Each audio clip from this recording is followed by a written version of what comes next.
Hey everyone, welcome to the Winning Edge. This is your host Zach. I'm with Dan and Jordan. The whole crew is back this week.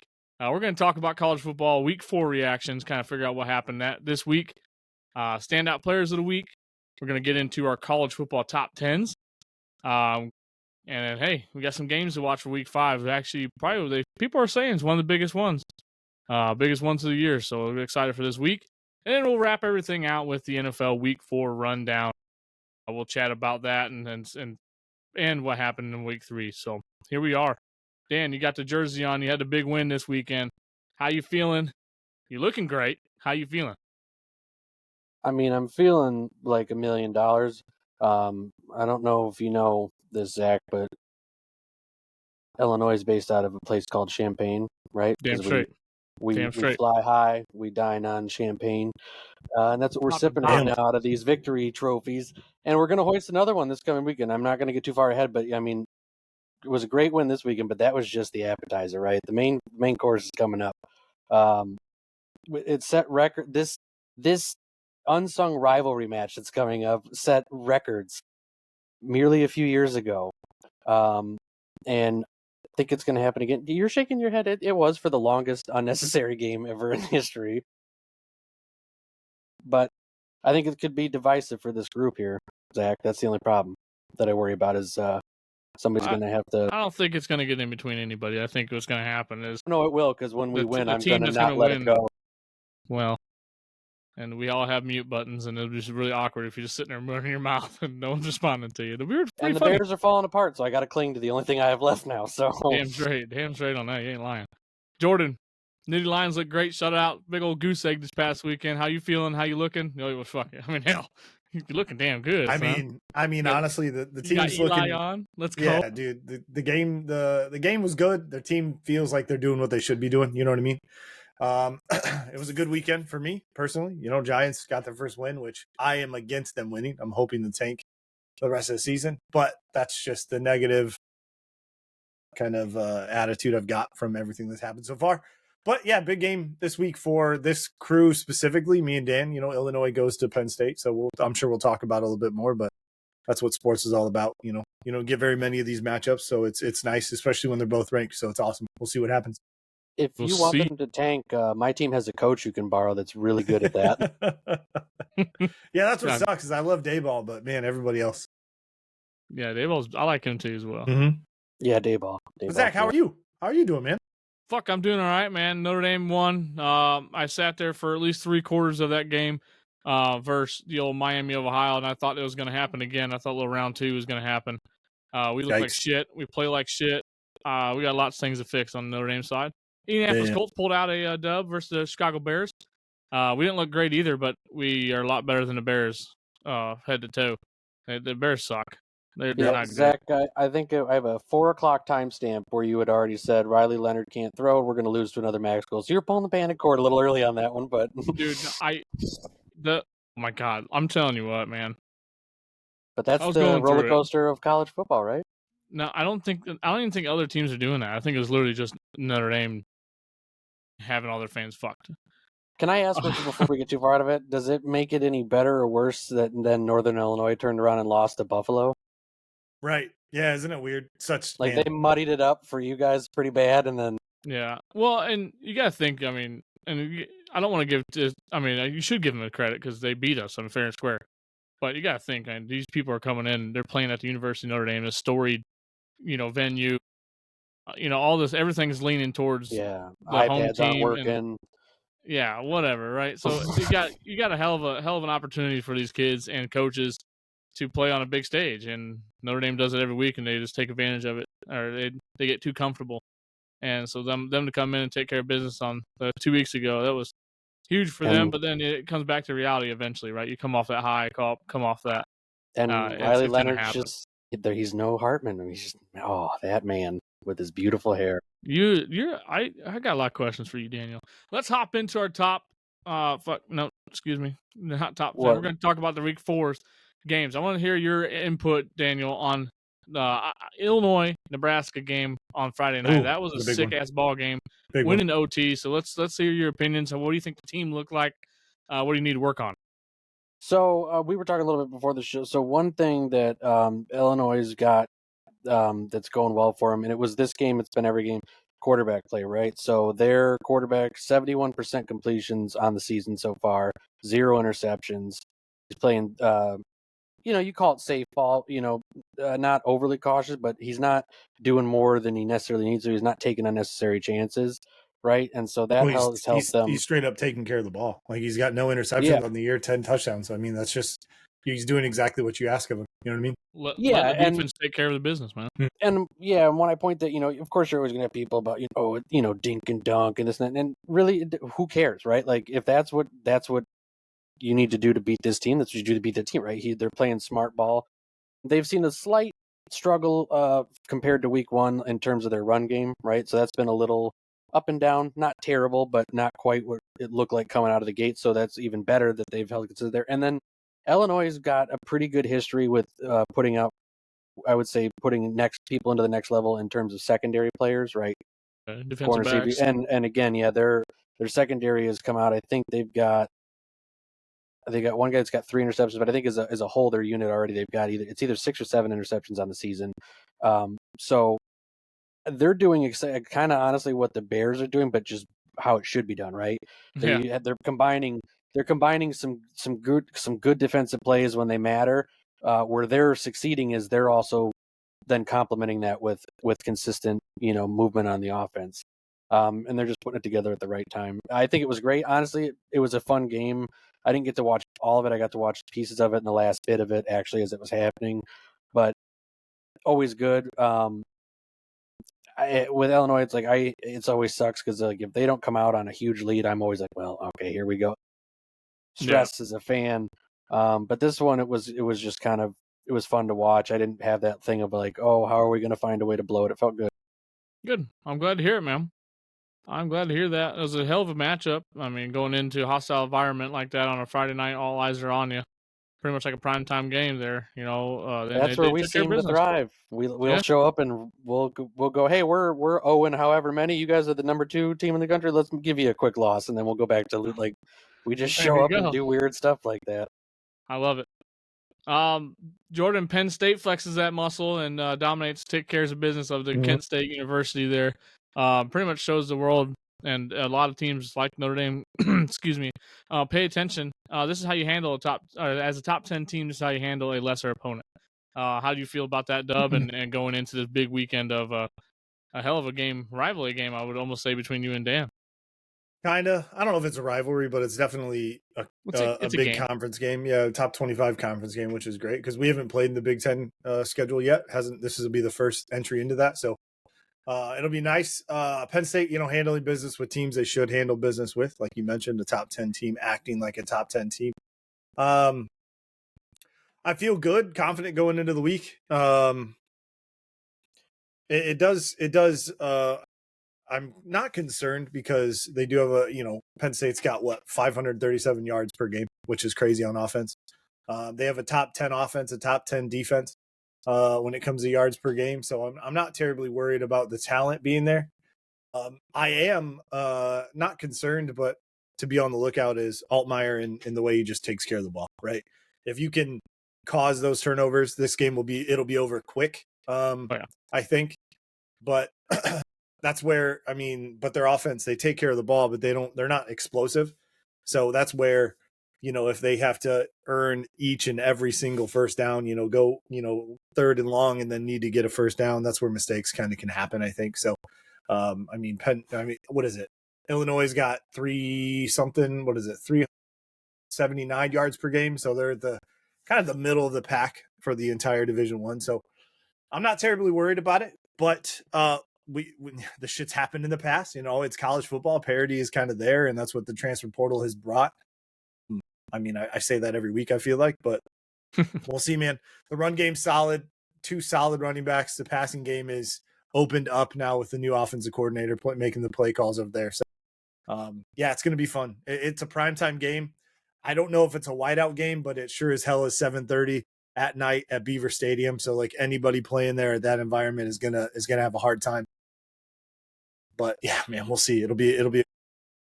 Here's the real question, Jordan. Over under 10 overtimes? this time. 11. Every blowout that I've tried to call has been wrong. And if Illinois takes care of the ball, this won't be a blowout. But if they do cause those early turnovers, it'll get over quick, I think. But it's just because the uphill battle of where they're playing is kind of, kind of elevates that a little bit.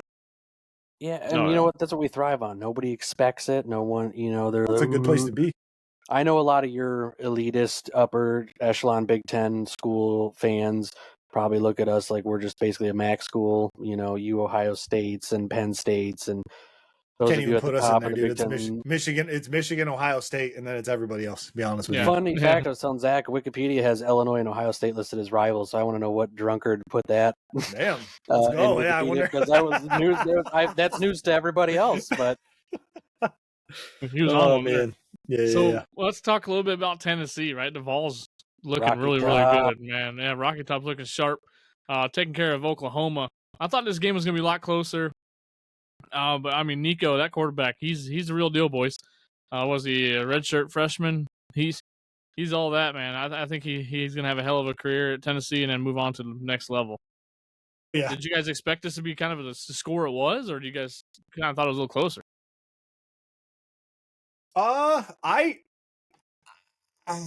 didn't. I expected Tennessee to win, and I think the score, obviously, Oklahoma had a late score in the fourth quarter. So the 15-25 is not nearly as close as that game was. They scored 12 points in the fourth quarter, and they had 3 in the first, and then were just handled the rest of the game. So that final score just being 10 points separating them, that does not bode for what the game actually was. I think Tennessee was going to win. I didn't think it was going to be as handed as it was, but Tennessee's serious, man. I think I mentioned it last week when we were talking, man. They've got a top 5 defense and a top 5 offense. I think actually they have the number 1 defense. So we'll see. They just don't give up very many yards, big plays, or anything like that. But if they can keep that rolling, Tennessee's dangerous. Yeah, they came out of the gate strong, 19 points, I think it was in the first half, and then just 3 points, in the third quarter, 3 points in the fourth quarter. And I would think some of that's probably just because, like Jordan said, I think they were feeling comfortable where they were at with it, right? But that's the thing is they came out and they didn't, you don't get that ramp up. We didn't get a fight. Like they came out, they put the points on the board early, and I think that gave them the luxury to play the game at their pace, right? And as Jordan said, kind of control it. And it's hard to get caught up or win when you've let the other team put you in that position, right out of the gates where they've kind of set the pace, set the tone, set the terms for the game. They go, here, we're going to put all these points on you right here, and then we'll just we'll hold that there for you. Yeah, and we'll get into the top 10 here soon, but I mean, the SEC is really, just taking over right now. It's a swarm of every team. I mean, they held Oklahoma to 36 rushing yards. That's wild. So just for any big team like that. Pac-12 is still the conference to be this year, man. 2 teams. Jesus Christ. Talk about spirited competition. Jesus.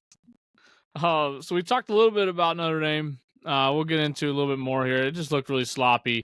The Fighting Irish really need to kind of come out the gate, like we just talked about Tennessee. Come out the gate, punch them in the mouth, and show them, hey, we're here to dominate. The only reason we're winning the games, other than the Purdue game, because Purdue, I guess this must be terrible because we rolled the hell out of them. But Miami of Ohio, we should roll them just as well, and we did not. Defense held them for 3 points for like 3 quarters. And it just, if we didn't have the defense, we'd be really tough. And as Riley Leonard, being a senior, even a transfer quarterback, you would expect him to be performing a lot better than he is. He's looking like a freshman or even a sophomore quarterback, making terrible overthrows, underthrows, missing wide open slants and drags. And this game of football, especially when you start playing these ranked teams, you have to make contact and have to make those little down underneath throws. And he's just not doing it right now. I mean, he's a hell of an athlete. He can run, but it's just not his game, though. You know what I mean? Yeah, it's not his game. And Notre Dame is built for the little dink and dunk with the weapons because we have so many weapons on the outside. But I think we're taking a step back with Riley Leonard. But then again, we don't know our options because what are you going to do, right? You're going to put in 2 younger guys and risk, blowing it. Too late for that. I don't know. Yeah, it's too late for that. Riley Leonard's a guy for now. You We'll see. But you they got guys a tough also match have coming up this weekend. somebody that's entering the transfer portal, right? I forget the name, but I know Yeah, that I've Mackey, seen dude. I'm upset about it. somebody who's trying to He's a salvage the season and move it into the portal, which is unfortunate too. That's not going to that's help this. that's Never not good helps. for culture, not good for locker room. He was gonna be Benjamin Morrison's backup or replacement when he leaves for draft this year, and now we got to go back to and find another guy. So that's tough. I mean, it shows you that the level of expectations is high at Notre Dame, and it takes a lot to achieve them, and then you start losing some top tier talent You because think of that it. coaching staff's on the hot seat? I mean, as a Notre Dame fan, because I know there's a lot of talk about they're an expensive staff. They went out and got all these people, but I also It's know they're new and they're young, right? Like as they're a whole unit. they're 3 new years and they're in. young, and it's so funny because after week one, Texas A&M, everyone's Marcus Freeman, everyone's sucking him dry, right? They love him. Oh my God, he's the best coach in college football. He's young, he's energetic, he coaches damn good football. And then the week next, he needs to be fired, blah blah. So it's really hard to know. There's so much noise, but being local and hearing all this and seeing it firsthand, I think Notre Dame as a talent, I think this is one of the most talented rosters Notre Dame's had in a long, long time. I would even date back to the national championship year. I think we're getting good talent into the university. Now it's time to just execute, put it at X and O's. Like you said, the talent or the coaching staff is new, so it takes a little bit of time to mesh, and especially when you're dropping in transfer portal guys and you don't have a program quarterback or a program leader on that side of the ball right now. Right. Yeah, no, I'm a huge fan of Marcus Freeman. I don't think he's on the hot seat. I don't think anybody there is, to be honest with you. I honestly think it's a chemistry thing, especially the game with Northern Illinois. That was just a chemistry. Riley Leonard is not it, right? And that's fine. But he was, I don't know. I've already said my piece about I probably would have not gone after Riley Leonard. I would have let him go. Get one of your younger guys in there, build around him. Let him actually build. This would have been the program. year. Yep. Yeah, this would have been the year So to do that. And honestly, Notre Dame should get back to what they're honestly good at, and what Estime was doing last year was run the ball, pound it down your throat, and then hit them with a play action. Right? Yeah. My God, because you have tight ends. He's one of the best tight two ends in the great country. tight ends. Yeah, You know what I mean? So like, tight ends. Jesus, like get back to doing that. And even then, it's an RPO. Like, you know what I mean? Like RPOs are going to be the same as long as Riley Leonard can take care of the ball and create that third option. You have you've got the ball out there for the handoff. If he pulls it back, he can take it. That's also an option. But if he can just throw a quick screen or something like that, hit the bubble or hit the quick slant. And I know that's not fun to watch. Trust me, as somebody who's been a Penn State, fan for the last 2 years, right? Yeah. With this quarterback being touted as like, oh, he's going to throw it all over the yard. When the play calls have to be there. But Riley Leonard has never been, hey, he's going to go out there, he's going to get in shotgun, and he's going to just play spread, and we're going to throw the ball. So I think Notre Dame needs to get back to that. Jeremiah Love is fantastic. He's having a great year. He's got almost 400 yards on the season. Actually 3.5, 4 touchdowns. So, I mean, like, on only 46 carries. Yeah, so not getting a lot of touches right now. Exactly, right? So get back to the almost, not, I don't want to say pro style, but almost pro style with, single back running, put the tight ends out there because they're also dangerous. So I think that's what Notre Dame needs to get back to. Just create that, because they're known for their offensive line. I mean, there's countless people in the NFL who are playing from Notre Dame on the starting guard and tackle and everything. Tight ends too. They've had solid tight ends coming out of there.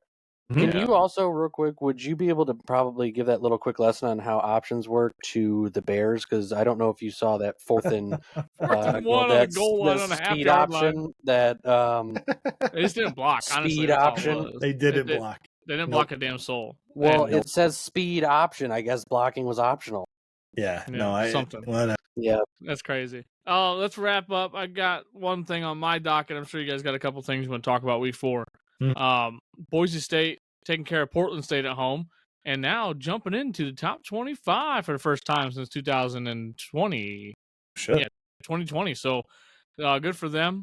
It's good to see. They got a good squad around them, man. You guys watch out for one of them power group of 5 teams making that playoffs. Yep. I didn't see how many touchdowns did their Madden running back get. 0, but he had like Oh, only 10 touches for 160 yards. only. Yep. And then we'll get to it. I got an outstanding player of the week, and it wasn't Gentry this week. But he was on the Boise State Broncos, so you'll hear about him. He's a dog, man. So we'll get to that when that time comes. Do you guys have anything else you want to touch on week 4 before we move on to our standout players of the week?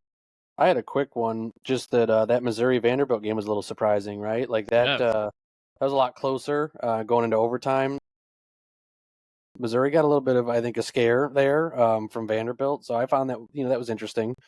Did not see that one. If I would have projected it, I wouldn't have seen it having to go into overtime like that. So I just found that one to be a little bit interesting to every see week, play man. out. Every week there's one, right? I got a quick thing. It's kind of more a local team for us, but they're sneaky good right now. And I think IU, man. Dude, their coach IU. Sig, man, he's fucking insane. IU sitting currently third overall defense at 199.3 yards per game allowed. That's crazy. All right, that's bananas. So granted, I mean they played FIU, right? 131-7, Western Illinois 77-3, which is the most points they've ever scored in program history, which is huge, regardless of the team. UCLA, UCLA is who they are, but they handled them 42-13. And then Charlotte 52-14. They're handling teams that they should handle, right? And they only played at home. Well, they've been playing at home a lot too, which is nice, man. You're getting the crowd amped up, you're getting the environment going. That's good momentum going into Big Ten play. Yeah, they even went to UCLA and put up those points on them. And UCLA is not what they once were, but they're still not a bad program, right? So yeah, IU, man, sneaky good defense. Even then, they're putting up the points and offense as well. So I reserve my judgment it's usually for anybody outside of the Penn State, the Michigan, the Ohio State. Now you got Oregon and those teams in the Big Ten. So they could be just sneaky good, man. I don't know what's going to happen, but it's need to stick cool. to basketball. It's cool to see IU in there doing work, especially for just a local team for us. Well, I don't know if you guys seen their head coach. His first name is Sig. In the press conference, they said, "Hey, like, They asked him straight up, like, "Hey, why are you qualified for this job?" He said, "Google me. All I do is win." And he walked off the stage. And he's been fucking doing that right now because he did that James Madison. He's dominated that before they moved to FBS. Yeah, and it's just been nuts to see. And and now he's getting some actual recruits, some big time recruits, Big Ten. Mm-hmm. I'd be excited to see what good old IU can do in the next couple of years here with him under the helm. Yep, that'd be crazy. It's nice. I've been there a couple of times, watched Penn State, and it's a pretty nice place to play. Yeah. We'll touch on Michigan USC real quick because that was one of the bigger games of the week. Michigan, I'm impressed. I thought they were going to get steamrolled by USC, but I think they started finding their ground, right? Like you kind of talked about with Notre Dame. Ground and pound, run that freaking ball, man. Really get it in the hands of your playmakers and let them and the O-line dominate the game. So it was good. It was a good ball game. I enjoyed watching that. That kind of flipped, man. Those teams, my thought process on both of those teams was flipped from the result of that game, which is crazy because I thought USC was something else other than what they came to be. So I don't know. It's weird, so weird. But I didn't think Michigan was watching that game. Yeah, clapping their hands, saying, "Come on, USC." Well, then they laid out the blueprint, right? Did they not? Michigan was like, "Here's what you need to do: run the ball down their throat." With that's who your halfbacks are. Jeremiah Love is established as the halfback, and Price himself. Every time he touches that ball, looks like a little electrifying little guy, man. Yeah, he's always getting open, butts and runs 15-20. Yep. But so I was impressed with Michigan for sure. Real quick, as a Notre Dame fan, have you missed the Notre Dame Michigan matchups now that they haven't been as they haven't been the thing that obviously they do those contracts where they do it for so many years and then they switch. But I just feel like remember that was a period where like that was a big thing, and then it just unfortunately kind of went away. Notre Dame it was every year we talked about Michigan, what Stanford looked like. It's just kind of interesting to look back now, and it's like, I remember every year for like 4 years in a row that was the conversation, and now it's just not. Yeah, I remember hosting a lot of Michigan Notre Dame parties, and and everyone getting together, watching the game and bullshit and whatnot. It was a good time. I do miss those days. We had our fair shares of good wins and terrible losses on the other hand. But Notre Dame's getting back there. I mean, and next year, I think next year in 2 years they're playing Michigan State. So I always remember in the beginning of the season it was always Michigan. We played Michigan State, then we went up in there. We played like Boston College. Like we always had those like staple games. So it'd be good to Navy. get the Irish back in those type of games. Oh yeah. All right, let's talk about some outstanding players of the week. I know you guys definitely have some you guys want to talk about and then let the world know, hey, these guys are some motherfucking dogs. So let me hear. I don't care who goes first. Let me see who has it. Jordan, if you want to go ahead. Oh, sure. Okay. No, I'm prepared. I can do it. All right. My first one. This is going to hit home for you, Dan, because I know you're part of the Navy. Blake Horvath, man, QB at Navy, got the W over Memphis, 56-44. It's a lot of points. This man had 12 carries for 211 yards. That's 17.6 yards per carry and 4 touchdowns. Absolutely bananas. Damn. Holy cow. So Navy doing rushing the ball like Navy does. So I think that's huge. That's awesome. Just a massive. I think he led the week in rushing yards across Division I. So just a huge shout out. Blake Horvath absolutely killing it. So just good to see Navy putting up those points.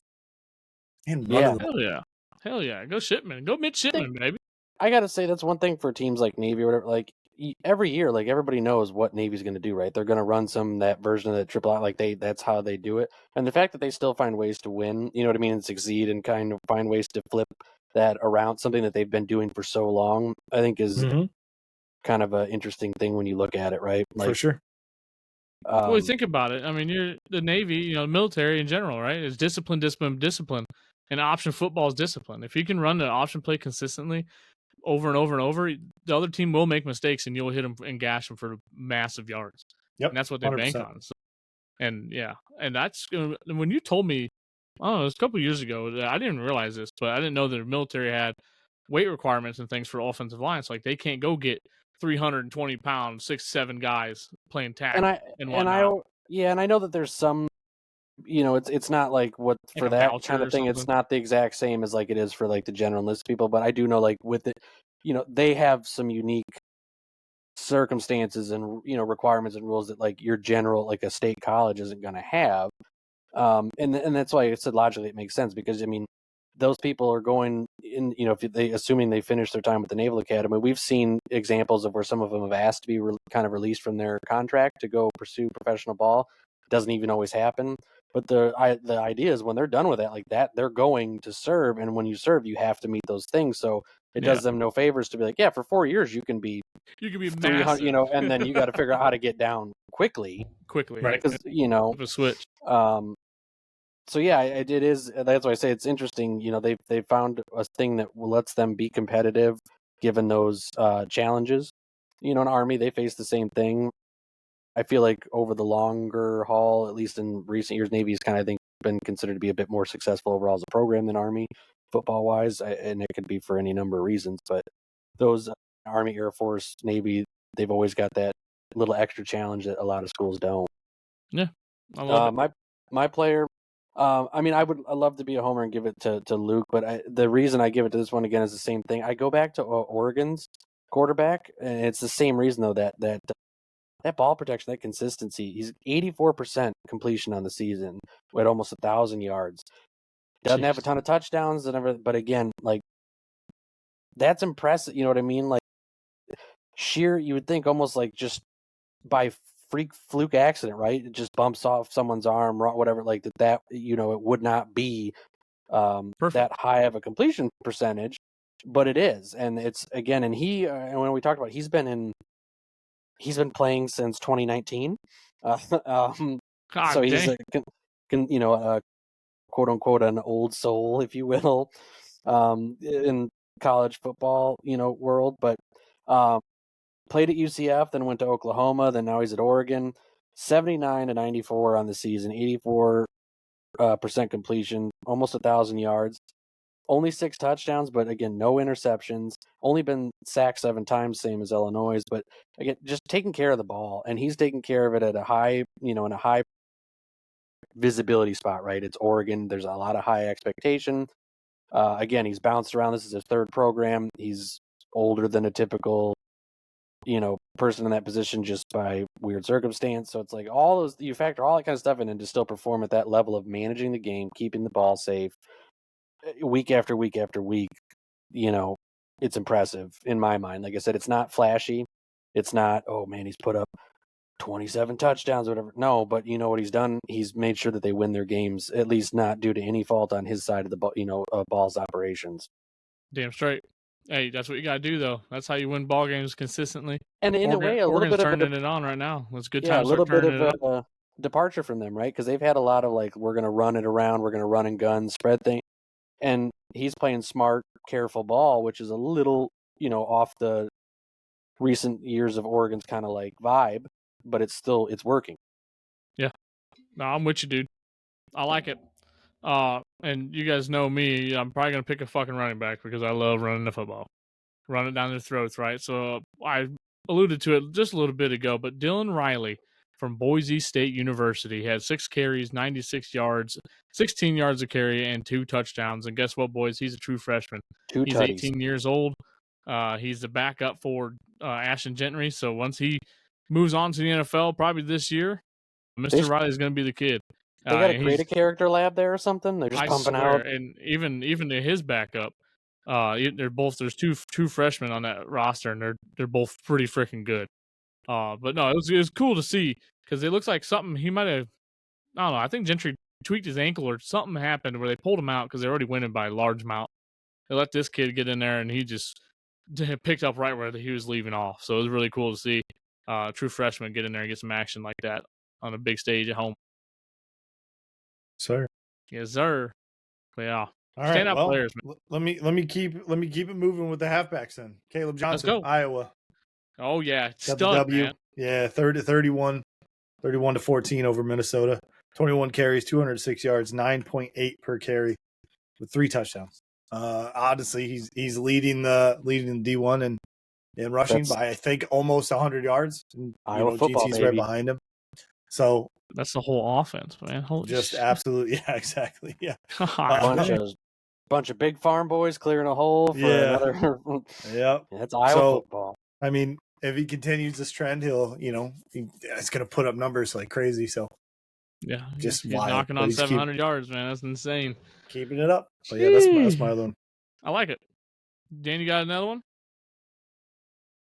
No, I mean, like I said, if I were to fall back, it would just be back to Altmaier, just because, again, I think he's been a huge reason why Illinois is in the position they're in. But it's the same reason as Oregon's quarterback. It's smart football, right? Management. And again, it's hard to peg one person. Illinois secondary, they got a couple players with multiple interceptions on the season. Their secondary, like I said, you could give that unit a thing because they've made the right plays at the right time, keep them competitive. He had 4 touchdowns in that game, so that's huge. Mm-hmm. It's crazy. Playing well. Got to play well.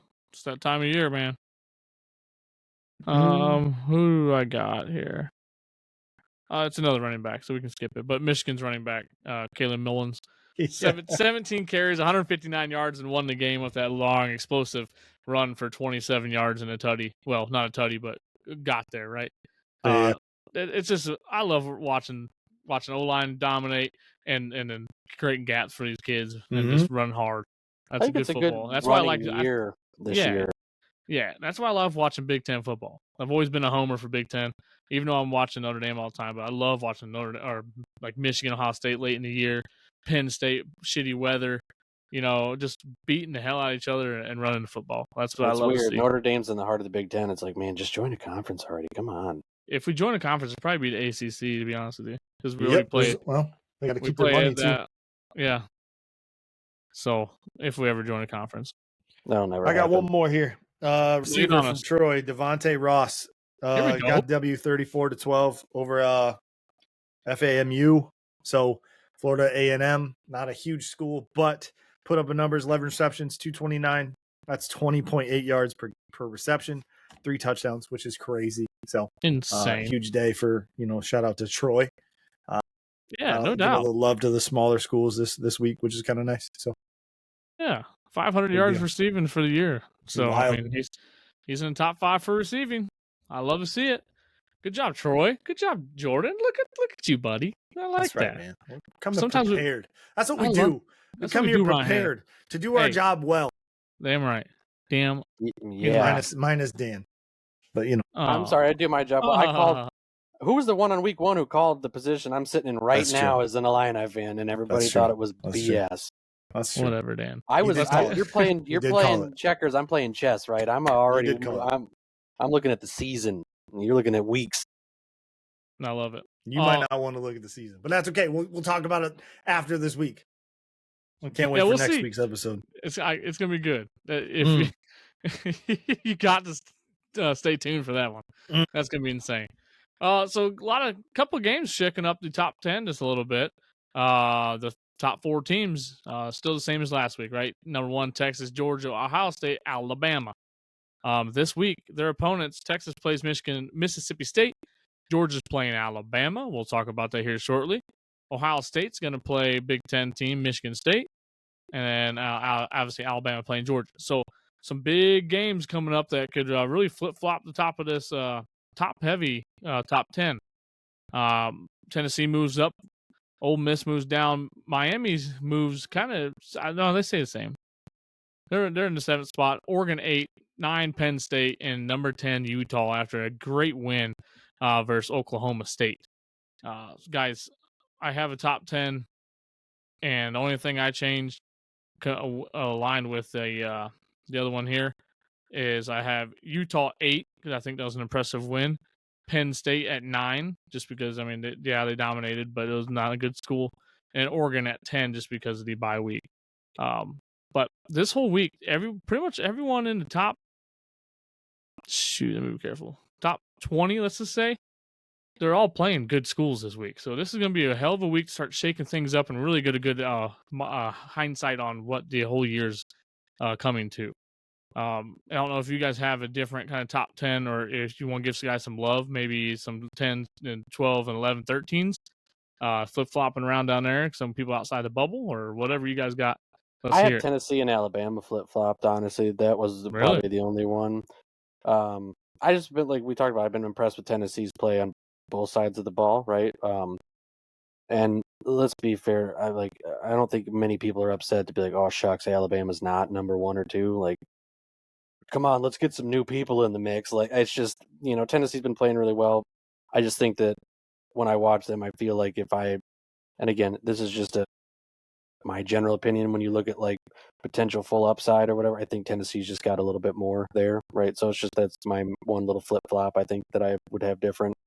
Alabama's got a new head coach this year, so you got to think, there's going to be, well, I'm going to talk a little bit about that with the Georgia game here. There's going to be some obstacles you're going to have to face.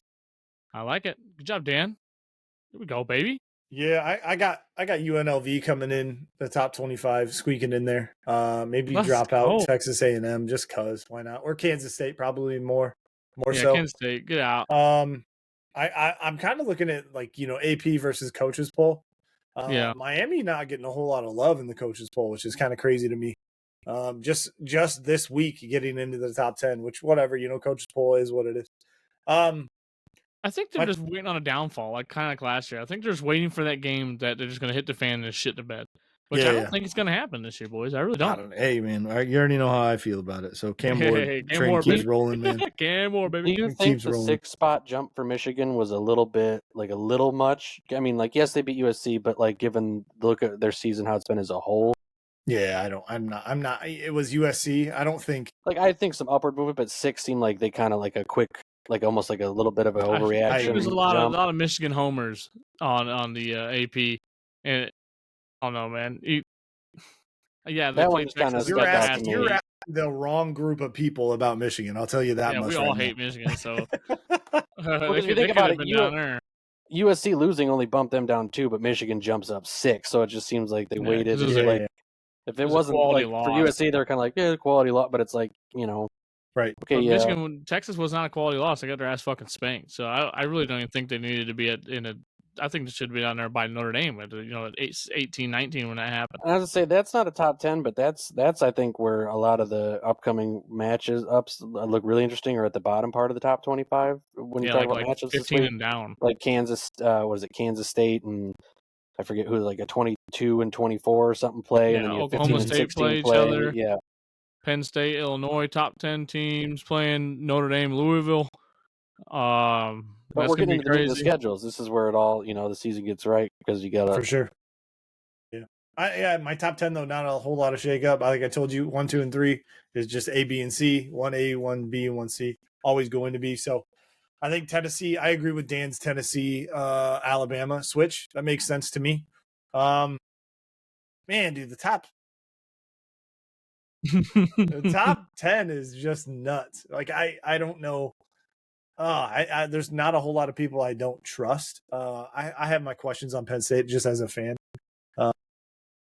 Because once they get into the meat of their schedule, we'll see what happens. But Miami, I think, cruises. Oregon, their Big Ten play is going to start up pretty soon, so we'll see what happens there. And then we know what happens with the SEC. They're just going to, beat the pile shit out on each other, right? So, yeah, they're going to beat the living fuck out of each other. Yeah, there's going to be. I'm assuming there's probably going to be 3 or 4 2-loss SEC teams in the college football playoff. There might be. It's going to be. You guys remember Florida State? Remember that team? No. Yeah. We're gone. That sucks. Lost my memory. I'm not worried about them. Oh man. But yeah, man, it's a good year. This is pretty exciting. First couple of weeks of the season. A lot on the table to play for, right? This was the 12-team playoff. There's a lot of shit. I lost the game, but hey, if I lost the game with a quality opponent, I'm not going to miss the championship. I have the opportunity to still get there. And look at down there at number 22, the old BYU Cougars, man. I told y'all at 10:30 at night they like to fuck shit up. And the Mormons went wild, man, way past their bedtime, and they got after it. So just look at laying them there soaking, you know what I mean? Watching football. Crazy, dude. Yeah, dude. 4-0. That's crazy stuff. Beat Kansas State, man. I love that. Handily, 38-9. Like, what the fuck? They had all the bed jumpers in there, man. Yeah, man, they were going. Oh Jesus, here we go. I love it. Well, that is your top 10 talk. Let's move on to week 5, because we kind of keep touching at it. We're getting excited. We're looking ahead. This is going to be an awesome week of college football, without a doubt. I don't think you can even put a nail next to it. But Friday we got a kickoff game: Virginia Tech versus number 7 Miami. Virginia Tech's kind of down. We have a Thursday game, sir. Army Temple, baby. I mean, yeah. Army's 3-0. What do you mean? Yeah, come on now. Put some respect on them. Support the troops, Zach. Fuck me, I guess, right? Me right in the butt there. But the Cowboys and Giants are playing on Prime Video on Thursday. No. We got to watch Danny Dimes take care of business, brother, and Mr. Singletary. But we're getting off track. Go ahead, Thursday game. I'm going to hear it then. If you got it on. Yeah, so 7:30 ESPN. Yeah, 7:30 ESPN. Army 3-0. 2-0 in the American Conference against Temple. 1-3 on the year. 0-1 in the American Conference. But I mean, Army's quarterback is killing it. 340 yards, 5 touchdowns this year. So I mean, that's Army ball. We're playing it. But Temple, I don't think 1-3. Remember Temple a couple years ago was kind of like sneaking into the top 25, right? Kind of crazy shit. So we'll see what happens. I think it's just going to be those Owls. What a weird time to. Okay, so here's what I don't like. I don't like college football being on Thursday, and I don't like 2 Monday night NFL games. 2, just they don't need to happen, right? Quit. And we're right in the middle of it. We're right in the middle of stuff. We don't need to do it. But yeah, so Army Temple kicks it off week 5. Not a huge game, but it's always exciting when there's a new one. College football, because what's going to happen is we're going to tune into the Thursday night football game in the NFL. We're going to watch that, and it's going to be one of them shitty like Colts and Broncos games from a couple of years ago, where it's like 3-2, and we're going to switch over and be like, holy shit, Army's dominating right now. Oh my god, they're scoring back and forth touchdowns. We're going to overtime on a Thursday night. So don't knock it 3-2. Safeties don't happen that often. Okay, that's a. Now you sound like an Iowa fan, Cowboy. Yeah, let's go. All right, Friday night. So Thursday night we got some action going on. Friday night we got action of high school football and some badass college football. Virginia Tech, the Hokies are going to the number 7 Miami Hurricanes, and the U is looking to continue to The perform. storm's brewing, I'll tell you that. Those Hokies are in trouble. Damn straight. So Virginia Tech is not isn't having their best year, but I think this is a good test for Miami. And you got ACC play. Here we go, right? It's time to start nutting up or shutting up, as they say. Mm-hmm. Or I just made up in my mind there. That was pretty fun. But yeah, so I don't know. What you guys' thoughts on that? You guys think it's going to be another one of blowouts, or are we going to have a situation where it's a little closer than we thought? I think Miami handles business. I mean, that's just, I can't put it much simpler. Virginia Tech is rolling, not the Virginia Tech that they were back like our high school era when you got Marcus Vick stomping on people. Like, it's not that Virginia Tech. This is a resurgent Miami that's really coming out and showing that it's rolling, here to play. I think it's a pretty cut and dry. Not to say it's not going to make a good game, but I think it's going to be pretty steadily in Miami's favor. I do too. I mean, Virginia Tech just lost to Rutgers last week, right? And Rutgers 3-0, so it's not like they're a joke. I forgot they still play. Yeah, Rutgers play and they run the football. I like running football. They run the ball. I mean, Virginia Tech can still run the ball too, but I don't know. I don't think they can stop Cam Ward in that offense. Man. There's no way. The Hurricanes roll, baby. You ever tried to run through the eye of a hurricane? Doesn't work, Jordan. Speaking of hurricane, we got a big motherfucker coming here shortly. Just saying. Oh, your dad weather nonsense, dude. You have to be weather aware, Daniel. It's important. I go up to his office at work, and he's got 9 monitors with barometric pressure readings down in Nebraska. Oh, you know what barometric is? Guess what I have? You know what I have? I have it all open up and ready to go because I got trucks all over the nation, baby. He's like, I'm tracking a big storm down south. I got trucks all over the nation. I got to pay attention, man. I got to let know. That's not why you're looking. You're not their broker. I'm not, but I got to pay attention because if my customer closes and the guy sits on a load for 4 or 5 days, that's $600 a day in layovers. That's just money for us. That's just money. That's the cost of doing business, right? Jesus Lord. Anyway, Saturday we kicked the game off at noon. A pesky little Kentucky team gonna go play number 6 Ole Miss. SEC play noon kickoff here. Does Ole Miss take care of business, or did they get beat by old Kentucky Wildcat? No, I don't see it. Jackson Dart, I think stays. I think Lane Kiffin. I mean, are we talking basketball, maybe? But not. I'm trying to get it hyped up, right? I'm trying to set the stage for a fucking wild game. For if Penn State takes care of business this week, then if Kentucky comes in the house and actually wins, that's great. You move up the rankings. That's fantastic. But I think Jackson Dart is my number 2 when it comes to Heisman. The way they throw the ball all over the place, over there, Trey Harris receiving. I mean, it's going to be nuts. So I just looked. Dart's got 1,500 yards already. Dude, Lane Kiffin's got them boys rolling. So yeah, Ole Miss probably definitely wins that game. I agree with you guys. Another game I'm looking at, number 15 Louisville coming into Notre Dame as a redemption game. Notre Dame better sit or get off the pot, boys, because I'm letting you know, if we come out and play like shit for 3 quarters, we're getting our ass beat at home again. And honestly, I'm a Notre Dame fan, Notre Dame homer. I always pick the Irish. I'm not picking the Irish this weekend. I think they lose to Louisville. Okay. I don't think they pull off the win, boys. I'm really nervous about this. I'd love to be wrong. Fucking prove me wrong, Marcus Freeman and Notre Dame at home Irish. too. Prove me wrong, but I think they get beat at home. Hey, a real fun little side fact. This just popped up. I was reading. We're talking about Penn State. So Tennessee and Penn State apparently paid Kent State a combined $3 million to play them and they combined scored of 127-0 on them. So they got paid $3 million to get blanked 127-0. There you go. Good for them. Left Field Dan over here. That's a new nickname. Left Field Dan. Coming out of fucking nowhere. I love it. Yeah. What you guys got? We know the big one for us, right? I mean, Dan and I will both bring it up. That's my next one on the list. Let's go. Run in it, boys. Run it. 7:30 NBC, 9 Penn State against 19 Illinois, both undefeated. First Big Ten game for Penn State. Like I said, Altmaier take care of the ball, man. If they do that and chip away at the game and not let it get too crazy and out of control and just do what it is, I think they'll be all right. There is a Penn State's an 18.5 spread, which is crazy to me, but damn. You know what? Though? I welcome it because, to be fair, the one difference, right, of this year than any other year when we play a Penn State or somebody up there, right, it was We had Penn State. We randomly 9 overtimes we beat them when they were 4 or 5 in the nation at the time. A couple seasons ago, did the same thing. To talk about this. It was the year before, or it was either the year before or 2 seasons before. Wisconsin was in the top 10, like late mid-season. Illinois had like 2 wins. They come in, upset Wisconsin, and then don't win anything of note for the rest of the year.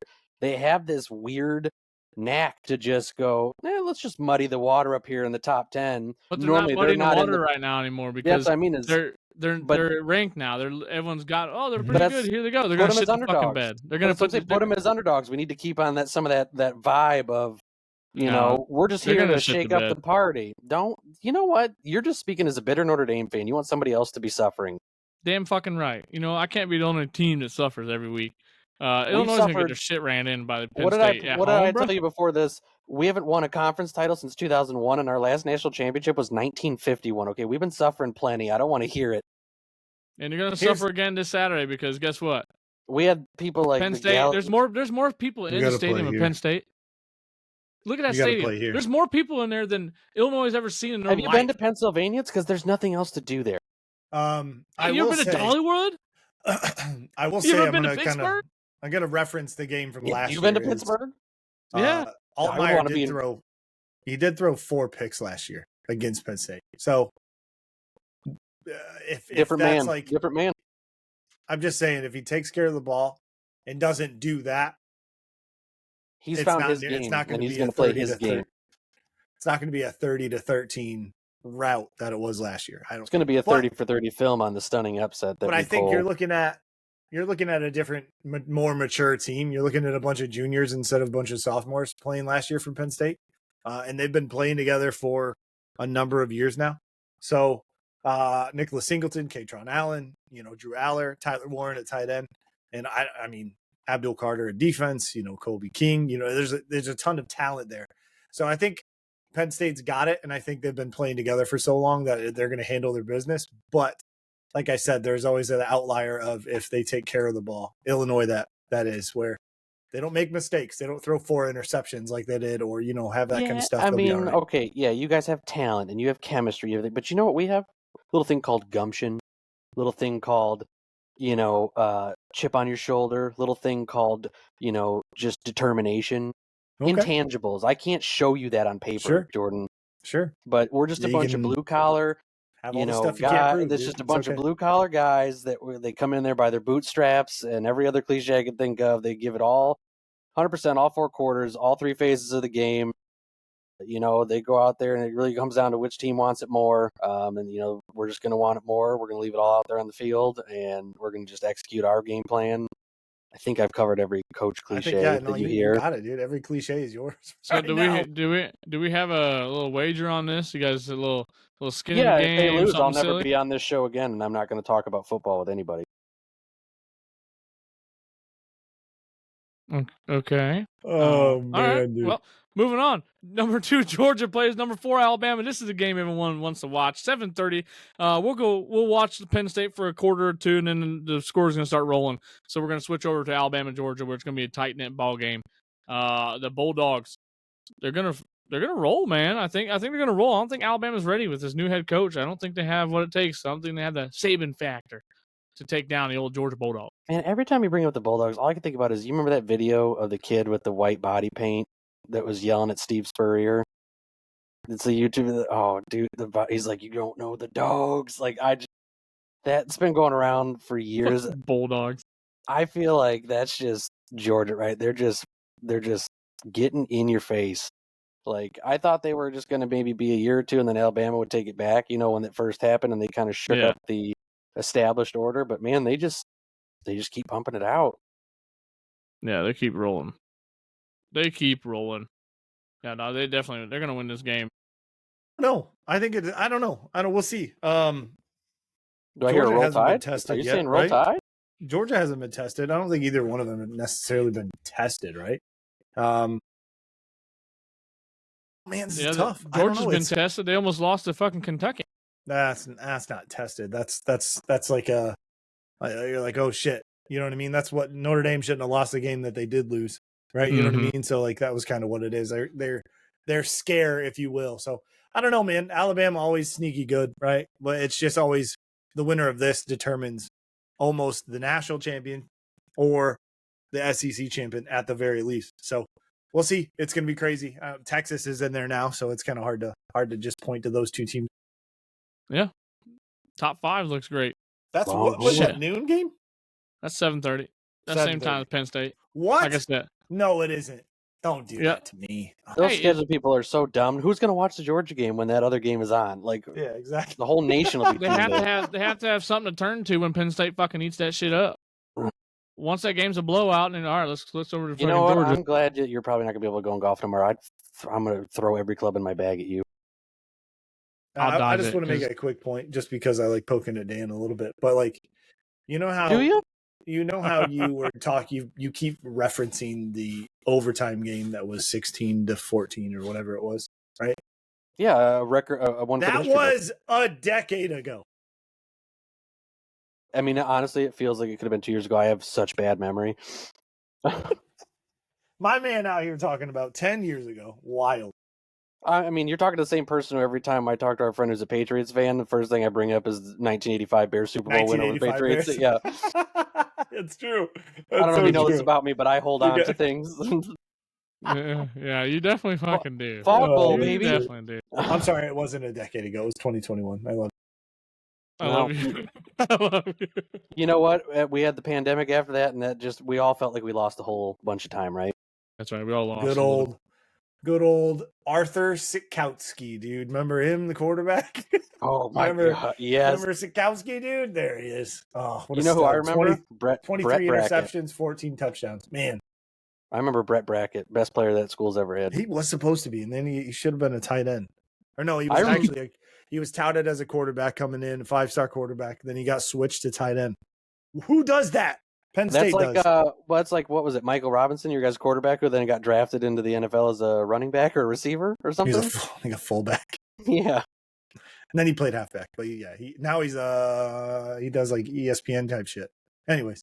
He sells cars. We're getting into deep lore right now. Yeah. Deep lore. Holy cow. We're getting after it. Hey, that's all right. College football, that wraps it up. That's all I think I have, and I'm assuming there's really not much. We touched a lot, actually. I'm pretty proud of us. We did a good rundown previous week and the preview for this upcoming. You said, man, it's a big week for sure. A lot of games. Big week. Big freaking week. Oh, let's jump right over to the NFL. Let's get this let's roll through this, right? Yeah. Who even watches that? NFL's strange this year, dude. I'm confused. Now's gonna be my biggest point to start this off. I am very confused. Normally, you can probably tell by week 3, which was this past weekend. Right. You normally can tell, hey, these are the teams. And then you have the Carolina Panthers going out with Andy Dalton and winning the game that no one expected to win. So like it's confusing, right? So Carolina gets their first dub with Andy Dalton at the helm. What does that mean for Bryce Young? Is he never going to start a football game again? I don't know. We came out sweet in that deal at the end of the day. I cannot say that he doesn't start again because look at Baker Mayfield, right? Right. Look at Sam Darnold. He's come in. Geno Smith. Yeah, so a lot of these places that got sent to terrible situations, absolutely terrible situations, moved on somewhere else where they're actually established with talent and things like that, and they have an owner who actually cares. And then they perform really well. So I'm not going to write him off by any means. I hope this doesn't ruin his psyche and actually ruins him by just his brain and how he responds to it. But I don't know. He's got talent clearly, but it's just the situation, man. I don't know. The Panthers can ruin a quarterback too. Look at Cam Newton. Yeah, no doubt. They got what they wanted out of him. No, I like that take, Jordan. That's a good take. You can read all the headlines and everything. Oh, Bryce Young's done. Well, he's the worst. He's the biggest bust. Whatever. He's. I don't even think Peyton Manning could go in there and save that team. Ryan Lee. There's a lot bigger busts than him. So I don't. Yeah, I don't think. Even Tom Brady. I think if he went there, like it wouldn't be like an immediate effect. So it is what it is, right? We'll see. We'll see how this year progresses. I mean, hell, you know how that goes in the NFL, right? We'll get to the Carolina game, and everyone will be like, "Hey, Carolina," and then they just shit the bed the rest of the year. So like it was one of them hype games. Everything's cool. Andy Dalton played good, which is cool to see. He's been around the league for a long time, so it's good to see him kind of come out and flex his muscle and his veteran status and say, "Hey, I kind of got it." I think.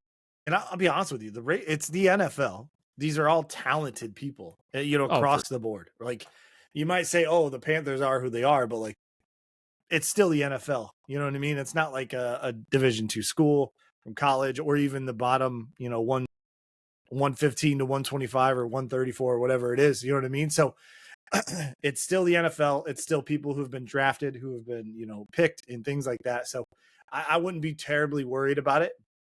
Plus, the Raiders aren't really that good. You know what I mean? The Raiders really aren't that great. We're a huge fan of Gardner Minshew, right? He's Minshew. just, I don't know if he's got more of the charisma than the talent, but still, right? It's the Raiders aren't good either. You know what I mean? So I can't sit here and say Andy Dalton's the answer when, even if Bryce Young got bent or didn't get benched, who's to say he couldn't have come in and did the same shit because the Raiders are who they are? I mean, look at Derek Carr. He got out of the Raiders, goes to the Saints, and right now he looks like they didn't play very well. First, you know what I mean? I mean, in a way, but yeah, it's anything can happen year to year. Like we talk about quarterback movement. How many quarterback like a Geno Smith at the Jets? He's gone out and had a serviceable career elsewhere. Sometimes it's just getting the right person with the right group, and it can change everything about their entire get humbled legacy, real quick, if you will. In football. But it's really been a weird season. Yeah, look at the Ravens, right? I mean, the Ravens removed from almost being in a Super Bowl, right? So, like, and don't even feel like they should be 1-2, right? Like, it's just because exactly. But it's also very early. 1-2 can turn into, it can be turned around. You can hit 7 straight. You know what I mean? So the NFL parody's good, but man, there feels like there's a couple teams that you look at the Commanders. When's the last time you had anything going like, look, let's talk about the Commander? When's the last time it was that and it wasn't how much of a dumpster fire they are? Yeah, we only have 3 teams without a loss, and that's what Pittsburgh, the Chiefs, and the Bills, I think, right now currently. So yeah, it's impressive either way. I'm gonna segue into Bears. Obviously, we have a Bears homer on the screen. Why? No, I just want to. I want continue. You love the Bears. Just quiet down. The Bears. I don't think the there's Bears any need proof help. of that. Daniel, I'm gonna fucking mute your mic in like 3, 4, 5 seconds. Just calm down. Take a fucking breath. Trying to stress me out. No. I want to go through it. Bears, they need help fast on the offensive line. Everyone's trying to call for Caleb Williams, his head. I've always been a Caleb Williams hater since his senior year. I just didn't understand the hype. I also don't think it's all him in this situation. We talk about quarterbacks in the right place, right time. I feel like even if you put Justin Fields back in there, which is an undefeated quarterback right now for the Pittsburgh Steelers, even if you put him back in a situation, I don't know if he plays well enough to help the Bears win. They need help fast, Dan, and I'm not trying to shit on them. I just don't know where the answer is, right? No, and it's like I shared with you, right? So Caleb Williams, like it's hard to really suss out what's what. Like I told you, he had 52 passing attempts in that last game, right? 31 of those dropbacks, he had 3 seconds or less before he had a collapsed pocket and defenders on him in what they calculated, right? So I think any rookie, that's a challenge, right? You're trying to learn how NFL speed, NFL reads, NFL progressions. So he's being forced to try to do that while being mobile on the run. So he's definitely not in an advantageous situation, right? So as you said, it can't be put squarely on him. He has 0 run support, but that again is also a big factor of the offensive line. And it's hard. Again, we talked about how we can't yet tell is Swift not all that he might be cracked up to be, right? Like, who knows? I mean, we were laughing about that picture that you sent around where it's a play and it's the whole Bears offensive line laying on the ground, nobody around it. Like, it would be funny if it wasn't sadly just what is happening constantly.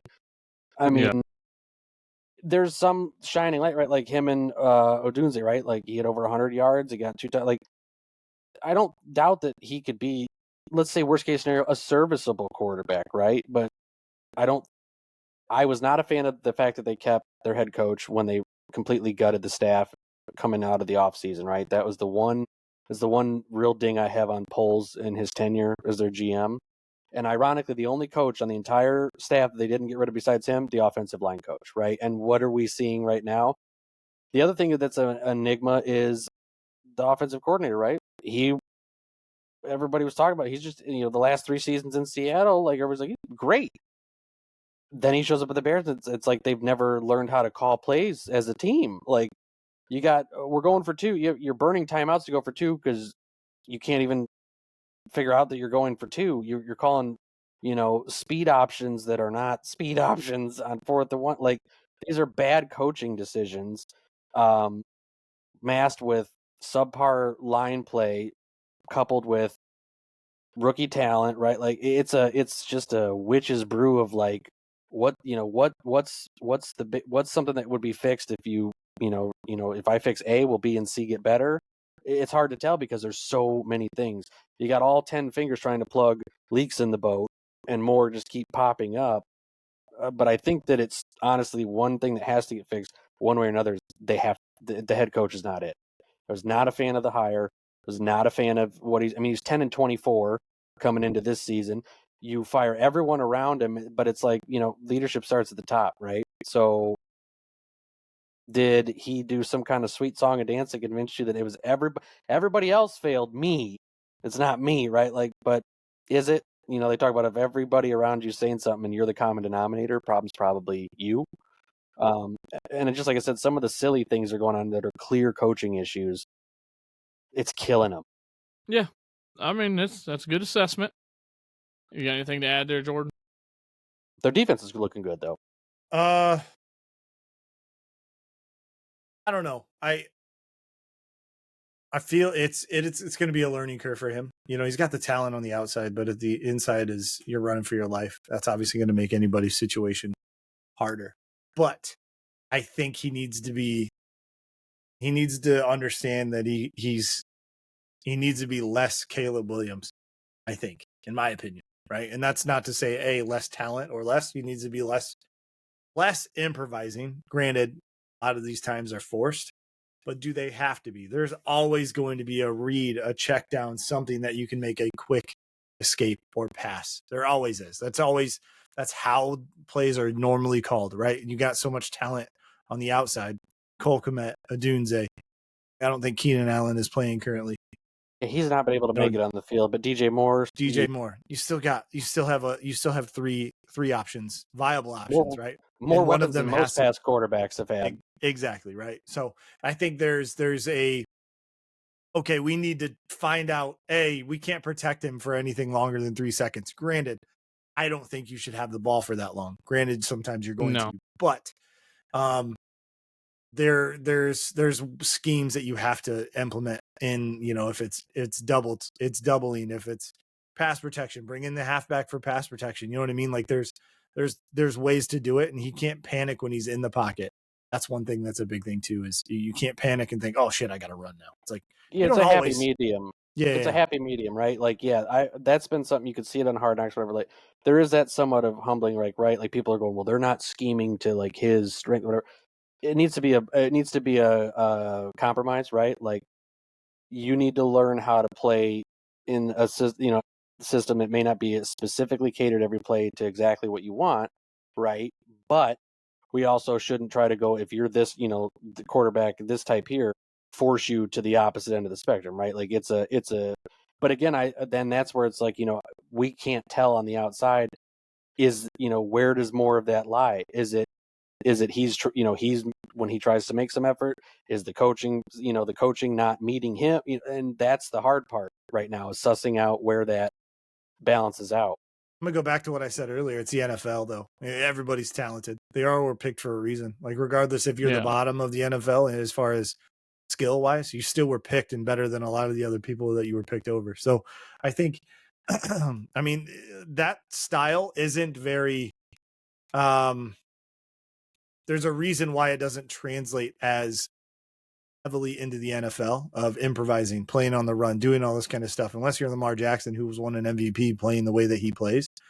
You know what I mean? Like, even Josh Allen has a cannon and an arm that he does, and then he can run the ball secondary if he needs to, right?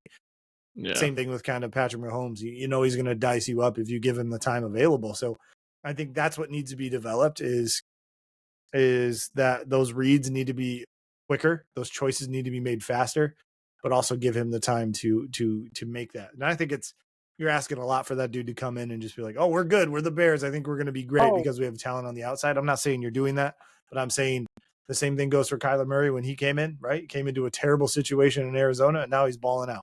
You know what I mean? So it's never going to be fixed. You got 4 years on a rookie contract normally.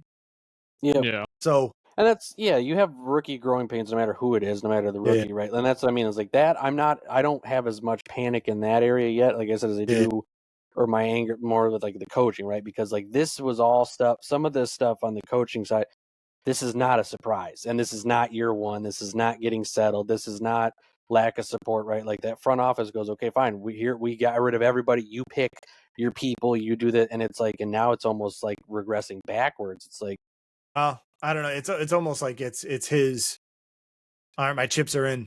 This is who it is. This is my people are in place. Now this is his last year, if you will, if he doesn't perform or does terribly. So, I mean, the Bears, it's still early. 1-2 is not bad. I mean, it is what it is. You know what I mean? So we'll see what happens. I think it's still too early to tell, especially if Keenan Allen gets out there and gets healthy. And that's 4 options in the pass game. Your check down to your running back, and if they can start scheming for those things, I think. Well, and I think a big thing is going to be, okay, right? So the trick was this with this last draft and even the draft before, right? They had a lot of capital, right? But they had a lot of holes to fill, right? And they went with a lot of skilled position weapons. But like this coming up draft, like we need to address that line, right? That O-line has been a revolving door for them for the past few years of like just shifting people around. Like, these guys, start the season as guards, now they're tackle, just trying to make essentially a makeshift version of whatever group they had that would work serviceably, right? Like we need to put some investment in like we don't have like Olin Kreutz there was their center for years. Like he was like a cornerstone piece to their line. You had like, we're sure at this spot, right? There isn't an offensive line guy that they've had for a number of years with the like, we know we're solid here. This one spot, center, this one tackle, this one guard. Like we need to start building that up now too to meet the rest of the areas that we've invested in. Well, hear me out on this. I want to jump into the next topic here, which is the Washington football team or the Commanders. They have a very comparable situation to the Bears. They clean house. They don't have a new owner, the Bears, but Washington has a new owner, new coaches. They got Cliff Kingsbury as the offense coordinator. He went and got fired and got paid a ton of money from the Arizona Cardinals, and then left, and now he's at Washington. Watching that Monday Night Football game with Jaden Daniels, which is a rookie as well. What were they doing the whole time, right? Quick screens, quick bubbles, getting the ball out of his hands almost immediately at the snap. And and watching that game, the ball was all over the place. From sideline to sideline, that ball was going anywhere and everywhere. Running backs, they had rotations. Like it was bang, bang, bang, and you have to scheme it like that. Now the Bears should take notes on what Washington's doing right now with Jaden Daniels, because Jaden Daniels looked like a veteran quarterback in the league for many years. He looked great last night, and mainly because of the scheme and how they did it. I think the Chicago Bears need to take notes and make some adjustments. They can't sit back there and expect him to be Peyton Manning every weekend and just run it. He ain't gonna do it right now. So that's kind of my take on that, and really impressive with the Washington Commanders right now. Like that was an awesome win for them. They took care of business. I was like, damn, here we go, right? I love it. I think I told you I saw, and I can't say it's true, but I saw something saying that game between them Monday night was the first game they said in 84 years where there was not a single turnover or punt in an NFL game. Yeah, that's nuts. Yeah. That's fucking nuts. Well, and then I don't know. There's really no, like Jordan said in the top of this, is there's really no standout team right now. I mean, we have a few undefeateds, but even that looks iffy. It's almost you can't even put your money on that. Like right now.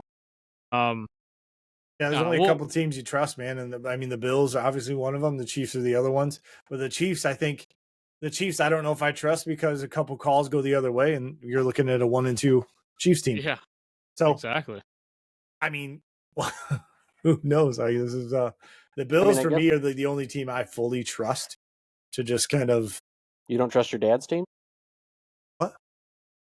The Browns? Sam Darnold is your dad? Oh, say okay. Wow, No, I don't wow. honestly. I I should. I trust Sam Darnold, not everybody else. How about that? That's what we'll get at. That's what we'll say. I love it. And maybe he will. Yeah, I don't know. We'll see what happens. But the Bills, man, keep killing it. I agree with you. Washington, Jaden Daniels kind of looked like a whole different person than the first couple of weeks. But I think that confidence needs to come where it's like, okay, we quick slants, quick outs, build that confidence, hit those receivers, build the in-game chemistry that you need to do with your receivers.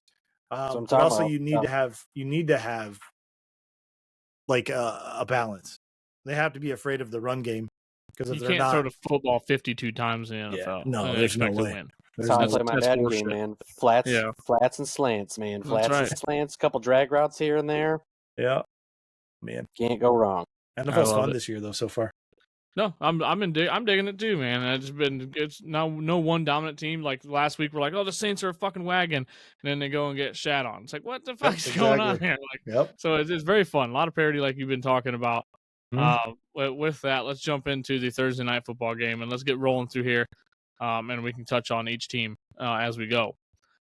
First game, Dallas Cowboys and New York Giants are going to play at MetLife Thursday night, 8:15 Prime Video. Giants coming off a nice win for them. And it looks like the boys played pretty decent, Jordan. So I'll let you touch on this and go first on the pick on this game. Pick wise, I think. Damn, I don't know, man. I'm not going to pick the Giants because I think the Cowboys are angry. You know what I mean? I don't trust the Giants to continue this. I was very blown away by the performance of the last week. But you know what's good to see? I do like, granted I'm 100% out on Danny Dimes, but it was really good to see Singletary doing really well. And it was also good to see Neighbors putting up 2 touchdowns and some yards as well. So that's awesome. It's fantastic. I think that's his second 100-yard game. I believe that was 100 yards last week. Yeah, he had 111 or so. Yeah. So I was going to look it up, but I think he had, what was it here? Yeah. Oh, he only had 78, but he had still 2 touchdowns. So close, 8 receptions. That's still fantasy numbers for anybody who owns him. So it's like, that's pretty sweet. So bright sides are the future, right? For me, that's what I look at. Defense, man, that was what's touted, got Burns. Brian Burns, was a pickup over there was a traded for him. I don't know. I'm not in on everybody on defense yet. Isaiah Simmons, I was a huge fan of when he coming out of college. The defense is what it is, but I'm picking Dallas to win Thursday night. What you got, Dan? It almost makes me want to be sick to say it, but the Cowboys. Cowboys across the board. I think Jordan's right. Like, I would love to see the Giants win. I just feel like if you're just saying any given day on paper with who's got what pieces, it would lean the Cowboys' direction.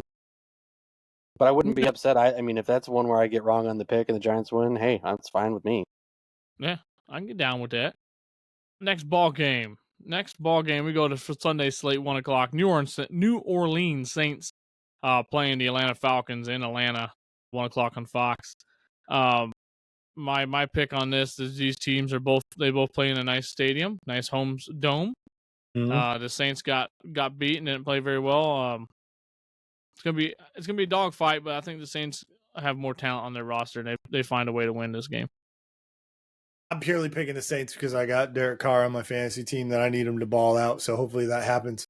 That's strictly what I'm going to do. I think this is a very even match, even though it's 2-1 versus a 1-2 Falcons. So Kamara, I think, is going to have a big game. But yeah, I'm going to go with Saints, and hopefully Derek Carr throws it all over the yard. Let's go, Carr. Let's do it. I'm going to stick with the Saints too, also because I have Olave on my fantasy team, so I need them to continue that production. Let's go. There you go. There we go. And we've seen that they can put up some numbers, right? Like, they have the potential. Yep, they have.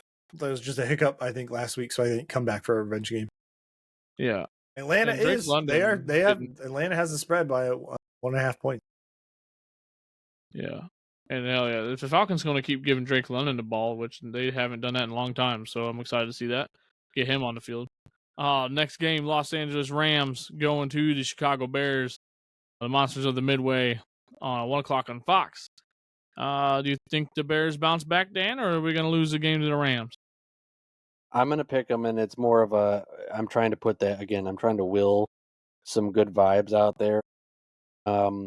It sounds like I've seen some things, like some comments from Cole Kmet was one of them, whatever the player, like it sounds like regardless of where the coaching staff is, over the player base as a whole, they're not happy with where they're at as a team, right? So I hope that they kind of carry that energy out there. Again, I have confidence in their defense. Their secondary is playing really good.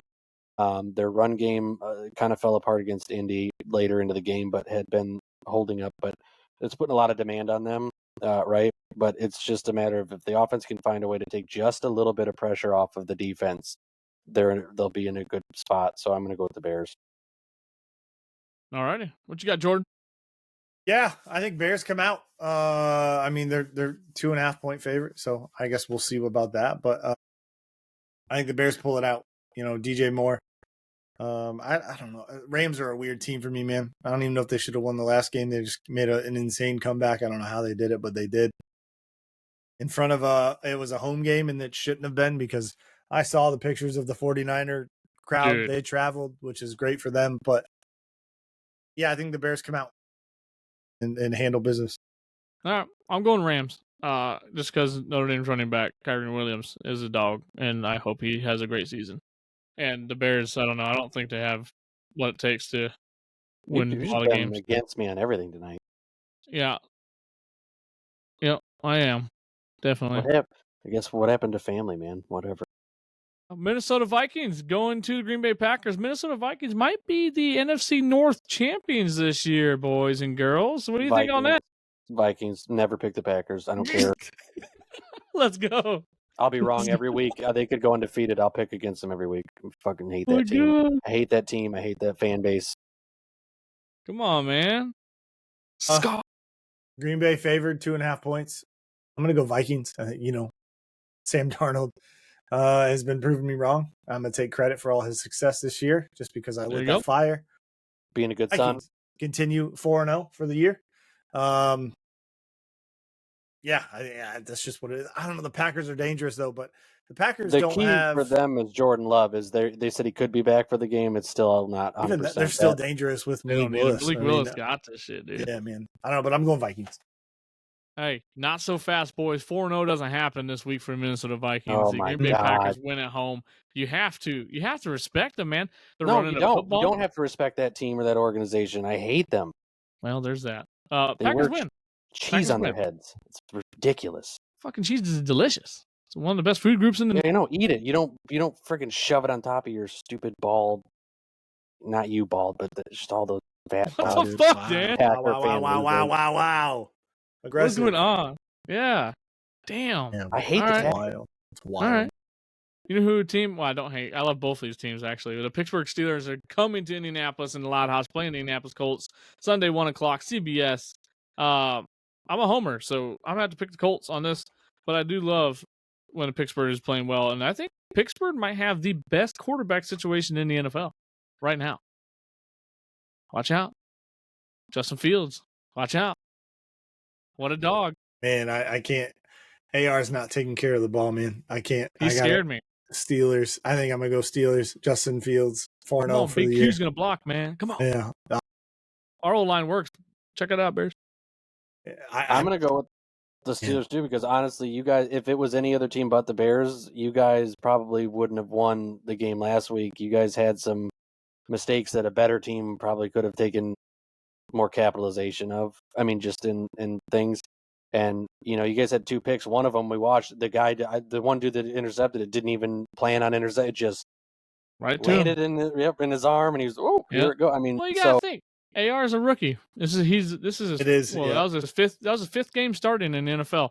So you gotta give Steelers are sharper than the Bears, whether I like to admit it or not. That's my thing. Is so their defense you make those same good. kind of little mistakes, they're going to be able to, I think, capitalize on that stronger. Yeah.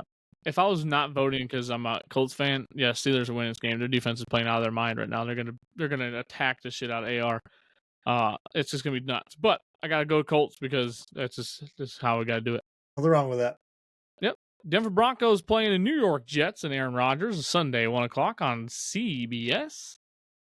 Broncos kind of turned it on last week. Bo Nix had a little decent game, but I don't know. Aaron Rodgers looks freaking young. He looks energetic. He looks damn good. J-E-T-S, Jets. Jets. I'm going Jets on this. Yeah, they're 7.5 point favorite. So yeah, I'm going Jets as well. Damn, at home. At MetLife. I just like Sauce Gardner, man. Guys on a not, the team he's on is whatever, but he's a dog. You dog. You play good football. Philadelphia Eagles, Tampa And Bay Breece Hall. Buccaneers. Can't forget Breece Hall, too. Yeah. I like Breece. He's good. Good player. Philadelphia Eagles going to the Tampa Bay Buccaneers in Tampa Sunday, 1 o'clock. Fox. This game might be interesting because of weather. That hurricane's coming into town. I'm not sure when that's going to make landfall, but that might have to get moved out or postponed. I'm not sure what they're going to do. You don't have any projections on that up for us? I'm getting an update tomorrow about 1:30 in the morning. Well, is it officially a hurricane or is it still tropical storm status? It's tropical storm status, but right now the wind range is about 400 miles wide. Coming in the storm, they're saying that this storm is probably going to be the largest hurricane of the season so far. Meteorologist right there. Fuck yeah, watch out. I'm going Tampa Bay. Okay, the Bucks. Dan's got the Bucks and Baker Mayfield. Come on, Jordan. What you got? I know you like the Eagles. I'm going Eagles. Yeah, I'm gonna go Eagles because Barkley came alive last week, right? Yeah. He's still a dog. Yeah, 147 yards rushing, a couple of tutties, which is crazy. It's awesome. It's good to see. I'm a Barkley guy. So I'm gonna take Eagles, even though I believe in what the Buccaneers are doing.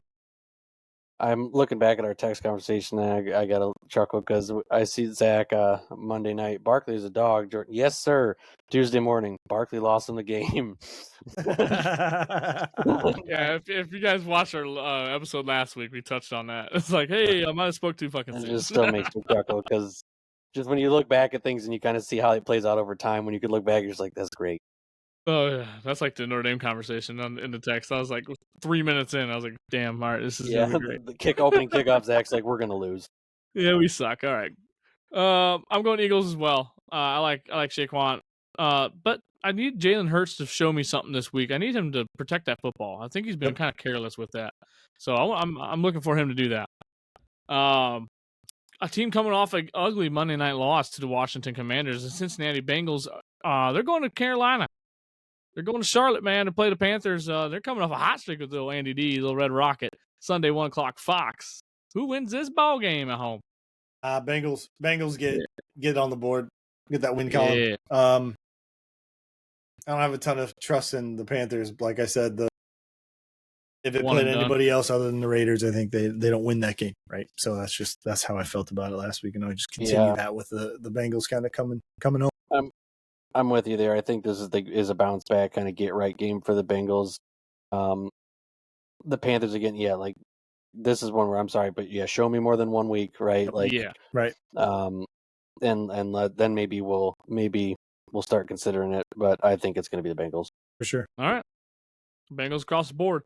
A team that's not playing very good football and looks pretty ugly, to be honest with you, is Jacksonville Jaguars. They're going to be playing a red hot Houston team. They just came off a loss. So I can't say red hot, but they have the talent to do a lot of good things in AFC South, and this is a good matchup for that. Sunday, 1 o'clock, CBS. Texans. Yeah, same. Texans for me. Jaguars, I can't handle that.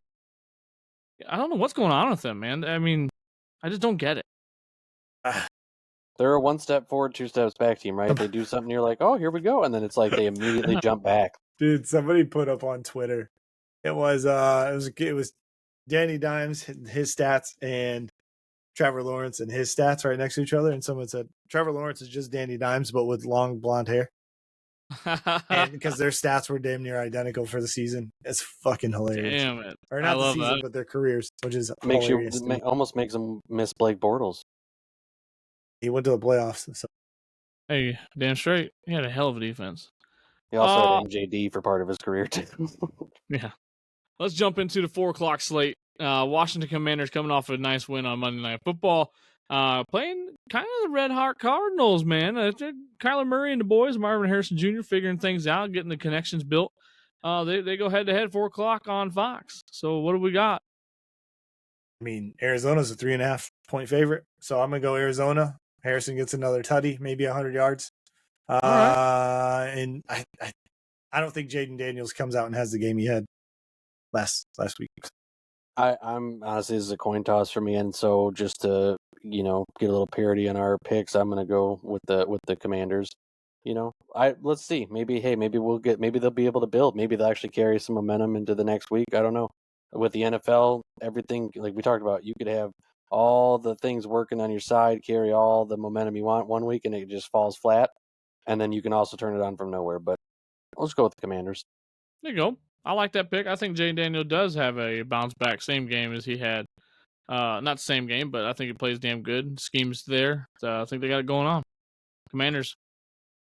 Oh, where we at? Oh, New England Patriots. What's up? They're playing the 49ers. They're beaten and banged, and they're I don't know what's going on with the 49ers, but I got to pick them just because I want them to be good in my mind, and I'm still in that Colts era where I don't like the Patriots. So even though it's kind of Who way does far like the gone, Patriots? Patriot I fan. agree. Yeah, Niners for me too. 85 guys. They're beaten up, but they're not a 1-2 team. I don't think. I don't feel it. No, but they're different. They are a different team without CMC. That's for sure. Each week, though, they're going to continue. You guys will see they're going to continue to get better. They're going to start coming together. Like half the team that wasn't even in training camp and OTAs and stuff all year, all off season. So you just once this thing starts rolling, they'll be all right. They'll be just fine. The Cleveland Browns playing like the Browns have been playing for many years, which is not very good. They're playing the Raiders. We've just been dogging on the Raiders today. So let's go shiitake mushrooms. I can't go Deshaun Watson. He sucks. So Minshew. Let's go Raiders. Yeah, I'm going Raiders as well. I don't trust either team, but I trust the Browns less. Yeah, I'd say another coin toss. I just, I'll do the girl I'll even do the girly thing. Like I like the Raiders logo and color better. If it comes down to something as simple as that, that's really where we're parsing things with those two teams. The Raiders. Fucking Raiders. The Kansas City Chiefs. We talked about them quite a bit. They're undefeated. They're going to play the Los Angeles Chargers and Jim Harbaugh. Why do I switch them every time? I don't know, man. Either way, doesn't matter. The Chiefs. I don't know. I think they lose this game this week. I think J.K. Dobbins is running out of his mind. Harbaugh has a success, but it all really depends on Herbert if he's going to play because I know he tweaked his ankle again. So that might be a tough situation. But I'm still going to go Chargers on this. Yeah, dude, it's tough for me. If Herbert plays, yes, I think I go Chargers. But if he doesn't, I'm going to go heavily Chiefs. They're an 8.5 point favorite. That's crazy. I'm going to go with the Chiefs. All right, boys. I see it. I think Travis Kelce balls out that game. Yeah, I think he has a breakout. Yeah, he has to. Yeah, sooner or later, right? He's going to blow it open. Blow it open wide. Buffalo Bills play the Baltimore Ravens. This is the game of the week. That is a Sunday night kickoff game. Carrie Underwood and her beautiful, luxurious legs will be singing the Sunday night countdown. Cannot wait for that. The Baltimore Ravens really need this win, and I think they get it. A gritty win at home on Sunday night in front of the whole world. Yeah. Ravens as well. I'm huge on the team. Again, I don't think they're a 1-2 team. Should have beat the Chiefs in the week 1, right? But kind of I think Derrick Henry starts getting it together, running like he should be. Damn right. And I think, I'm going to go Ravens. Here we go. Yeah, I'm going to go with the Ravens. Like you said, I picked them, and I was a little surprised, in some of the past weeks I picked them that it turned out the way that it did. Like I said, they don't feel like a 1-2 team, right? Like, I don't know, they felt competitive and good in their losses, right? Even so, as good as the Bills are, like I want the Ravens, to see them win. They got some fun players to watch. Damn right. All right, move into the bullshit doubleheader Monday Night Football games that we all love. The kicked the game off 3-0. God, I just realized that's crazy to me. Sorry, go ahead. Oh, that's a great point out. Actually, that's going to help me for next pick. Here we go. All right, but no, the doubleheader Mondays. Here we are. Right, 7:30 kickoff. ESPN. The Tennessee Titans go to Miami and play the Dolphins. This is the shit bowl is what they're calling it. They have two quarterbacks that they suck. Some good players here and there. I don't even know who to pick. Honestly, I don't know. I just don't have any idea who's going to win. I mean, Tyreek Hill, awesome, but who's going to get him the ball unless they run fucking Wildcat. Yeah, man. I'm going to go Dolphins. I don't believe in the Titans. Dolphins, it's a toss-up, though. It's a toss-up, but I think the Dolphins just have a lot of talent around. You don't remember the Titans? You fucking jerk off, man. Yeah, I'm like I said, Jordan's kind of right. Like I don't even know where to go with that game. I'm just gonna go the Dolphins only because like they have some like high level upside pieces, right? But the question is, can you get them involved? We know with Tyreek Hill, like right, it only takes you get him the ball once, that could be all you need, to get that touchdown.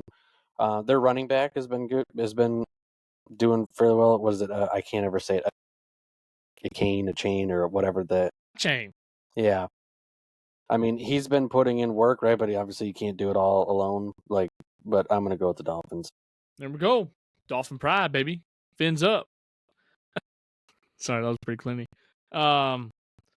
Last game of the night, wrap up the Week 4 NFL schedule here. The Seattle Seahawks undefeated going up against the scrappy Detroit Lions. Monday night, 8:15 ABC. Seattle Seahawks win this game. I love to see Detroit win, but they got some injuries and they got some things to overcome. I don't think they can overcome a solid, like a B-plus team, the Seattle Seahawks. I want to go with Detroit. I don't know why. It's just something in my gut telling me, like, again, I know they got injuries or whatever, but we've seen, like, man, when they turn it on, like, they're a good team. It's just, it's one of those, it's just that gamble, can they, will they, the way they need to. Yeah, I mean, Detroit's always fun to root for just because, like we mentioned many times, the coach, right? Montgomery's running pretty well, 3 touchdowns on the year. I do have DK Metcalf on fantasy, so you know what? Let's go Seahawks. We're going Seahawks. Let's go. I think they take it. DK has a game. 3.5 point favorite in Detroit right now. So, but yeah, I think the Seahawks take it and remain undefeated.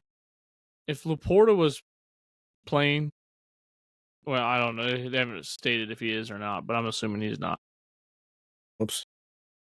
I was just checking to see if Laporta is playing because I also have him on fantasy. So let's hope for a high scoring game. And high scoring game. We're throwing the ball all over the place. Let's go. I love it. They've got the Sun God. He's on my fantasy team, so they got to do well. Right. Here we go. All right. Well, that wraps up the Week 4 NFL schedule, guys. And that's going to wrap up this podcast as we ran a little long today. But that's okay. We had a lot of talk about, especially in the college football side. Guys and gals watching, if you have not subscribed to the show, please subscribe, leave feedback, all that fun stuff. If you have no idea even where to watch the show or how to get to us, reach out, right? Ask a question. I would love to get you in the right direction. So this is The Winning Edge. That's Dan G. That's Jordan. I'm Zach, your host, and we will see you next week. Adios. And clear.